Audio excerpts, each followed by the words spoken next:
अस्सलामु अलैकुम वरहमतुल्लाहि वबरकातुहू। कैसे हो आप तमाम लोग? खैर आफियत से होंगे। जब भाई भाई में आपस में कई बातें लेके कोई झगड़ा हो जावे है, कोई बात हो जावे है, तो एक दूसरे से बरसों तक बोलना बंद कर देवा। बड़े दुख दर्द की बात है। और फिर एक दूसरे से नज़रें चुरानो, बात ना करनो शुरू हो जावे है। और जब वही भाई दुनिया से पर्दा फरमा जावे है, आँखन बंद कर लेवे है, तो दूसरो भाई वह हिला हिला के नू कहवे है कि भाई तू बोल कि ना रहो, भाई तू मुझसे बात कर।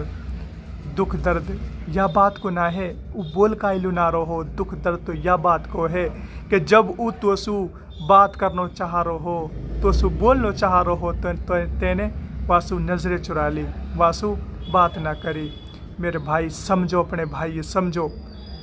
जब वही भाई दुनिया से जावे है तो बड़ो दुख दर्द होवे है। बिन बोले चलोगो या को अजाब बहुत सख्त है, अलग अजाब है।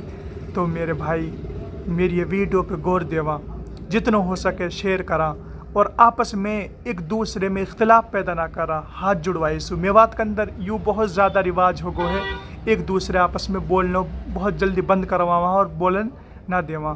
तो यह वजह से मेरे भाइयों का एक अंदर इख्तिलाफ ना करवावा, झगड़ा फसाद ख़त्म करवावा, आपस में सुलह करवावा।